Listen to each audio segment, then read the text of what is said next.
ಚೆನ್ನೈ ವಿರುದ್ಧದ ಪಂದ್ಯಕ್ಕೆ ಆರ್ಸಿಬಿಯಲ್ಲಿ ಸಣ್ಣ ಬದಲಾವಣೆ.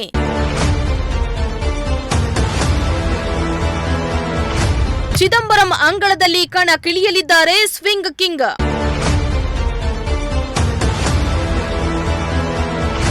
ಹದಿನೆಂಟನೇ ಆವೃತ್ತಿಯ ಐಪಿಎಲ್ನಲ್ಲಿ ಆರ್ಸಿಬಿ ಭರ್ಜರಿ ಶುಭಾರಂಭ ಮಾಡಿದ. ಉದ್ಘಾಟನಾ ಪಂದ್ಯದಲ್ಲಿಯೇ ಕೆಕೆಆರ್ ವಿರುದ್ಧ ಗೆಲುವು ಸಾಧಿಸುವ ಮೂಲಕ ಅಬ್ಬರಿಸಿ ಬೊಬ್ಬಿರಿದಿದೆ. ಮೊದಲ ಪಂದ್ಯದಲ್ಲಿಯೇ ಹಾಲಿ ಚಾಂಪಿಯನ್ಸ್ ವಿರುದ್ಧ ಆರ್ಭಟಿಸಿರುವ ರಾಯಲ್ ಚಾಲೆಂಜರ್ಸ್ ಬೆಂಗಳೂರು ತಂಡ ಇದೀಗ ಎರಡನೇ ಪಂದ್ಯವಾಡಲು ಸಜ್ಜಾಗಿದೆ. ಮಾರ್ಚ್ 28ರಂದು ನಡೆಯಲಿರುವ ಪಂದ್ಯದಲ್ಲಿ ಆರ್ಸಿಬಿ ಚೆನ್ನೈ ಸೂಪರ್ ಕಿಂಗ್ಸ್ ವಿರುದ್ಧ ಸೆಣಸಾಡಲಿದ್ದು, ಈ ಪಂದ್ಯದ ಮೇಲೆ ಎಲ್ಲರ ಚಿತ್ತ ನೆಟ್ಟಿದೆ. ಕಳೆದ ಪಂದ್ಯದಲ್ಲಿ ಕಣಕ್ಕಿಳಿದಿದ್ದ ತಂಡವೇ ಈ ಪಂದ್ಯದಲ್ಲಿಯೂ ಕಣಕ್ಕಿಳಿಯುತ್ತಾ ಅಥವಾ ತಂಡದಲ್ಲಿ ಏನಾದರೂ ಬದಲಾವಣೆ ಆಗುತ್ತಾ ಅನ್ನೋ ಕುತೂಹಲ ಎಲ್ಲರಲ್ಲಿಯೂ ಇದ್ದೇ ಇದೆ. ಈ ನಡುವೆ ತಂಡದಲ್ಲಿ ಸಣ್ಣದೊಂದು ಬದಲಾವಣೆ ಆಗಬಹುದನ್ನೋ ಸುದ್ದಿ ಆರ್ಸಿಬಿ ಟೀಮ್ ಮ್ಯಾನೇಜ್ಮೆಂಟ್ ಕಡೆಯಿಂದ ಬಂದಿದೆ.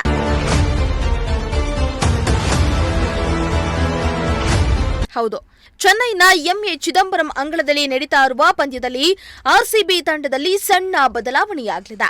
ರಾಯಲ್ ಚಾಲೆಂಜರ್ಸ್ ಪರ ಸ್ವಿಂಗ್ ಕಿಂಗ್ ಕಣಕ್ಕಿಳಿಯಲಿದ್ದಾರೆ ಅನ್ನೋ ಮಾಹಿತಿ ಬಂದಿದೆ. ಐಪಿಎಲ್ ಅನುಭವಿ ಆಟಗಾರ ಸ್ವಿಂಗ್ ಕಿಂಗ್ ಅಂತಲೇ ಕರೆಸಿಕೊಳ್ಳೋ ಭುವನೇಶ್ವರ್ ಕುಮಾರ್ ಕೆಕೆಆರ್ ವಿರುದ್ಧದ ಮೊದಲ ಪಂದ್ಯದಿಂದ ಹೊರಗುಳಿದಿದ್ರು. ಆದರೆ ಎರಡನೇ ಪಂದ್ಯಕ್ಕೆ ಅವರು ಫಿಟ್ ಆಗಿದ್ದಾರೆ.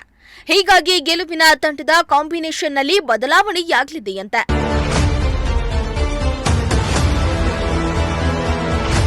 ಇನ್ನು ಭುವನೇಶ್ವರ್ ಕುಮಾರ್ ಅವರು ತಂಡದಲ್ಲಿ ಸ್ಥಾನ ಪಡೆದರೆ ಹೊರಗುಳಿಯುವುದ್ಯಾರು, ಯಾರ ಸ್ಥಾನಕ್ಕೆ ಆಪತ್ತು ಎದುರಾಗಲಿದೆ ಅನ್ನೋದನ್ನ ಕೂಡ ನಾವು ಹೇಳ್ತಾ ಹೋಗ್ತೀವಿ ನೋಡಿ.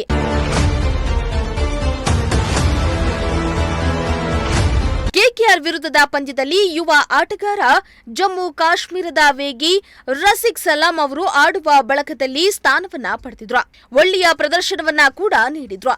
3 ಓವರ್ ಬೌಲಿಂಗ್ ನಡೆಸಿದ ರಸಿಕ್ ಸಲಾಂ 35 ರನ್ ನೀಡಿ 1 ವಿಕೆಟ್ ಅನ್ನ ಕಬಳಿಸಿದ್ರು. ಜೊತೆಗೆ ಮೊದಲ ಪಂದ್ಯದಲ್ಲಿ ಸ್ಪಿನ್ನರ್ ಸುಯೇಶ್ ಶರ್ಮಾ ಅವರು ಕೂಡ ಕಣಕ್ಕಿಳಿದಿದ್ರು.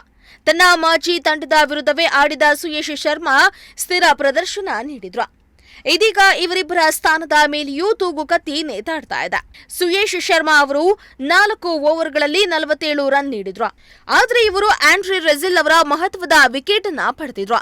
ಹೀಗಾಗಿ ಚೆನ್ನೈ ಬೌಲ್ ಸ್ಪಿನ್ ಆಗುವುದರಿಂದ ಇವರನ್ನ ತಂಡದಲ್ಲಿ ಉಳಿಸಿಕೊಳ್ಳಬಹುದು ಎಂಬ ಲೆಕ್ಕಾಚಾರ ಇದೆ.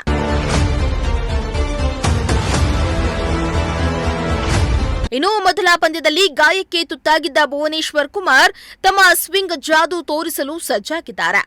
ಆರ್ಸಿಬಿ ಇವರನ್ನ ಮೆಗಾ ಹರಾಜಿನಲ್ಲಿ ಜಿದ್ದಿಗೆ ಬಿದ್ದು ತಂಡಕ್ಕೆ ಸೇರಿಸಿಕೊಂಡಿದ್ದು, ಇದೀಗ ಭುವಿ ಚೆನ್ನೈ ಸೂಪರ್ ಕಿಂಗ್ಸ್ ವಿರುದ್ಧ ಕಣಕ್ಕಿಳಿಯಲು ಸಜ್ಜಾಗಿದ್ದು, ಚೆನ್ನೈ ವಿರುದ್ಧ ಸ್ವಿಂಗ್ ಕಿಂಗ್ ಹೇಗೆ ಪ್ರದರ್ಶನ ನೀಡ್ತಾರೆ ಅನ್ನೋದನ್ನ ಕಾದು ನೋಡಬೇಕಾಗಿದೆ.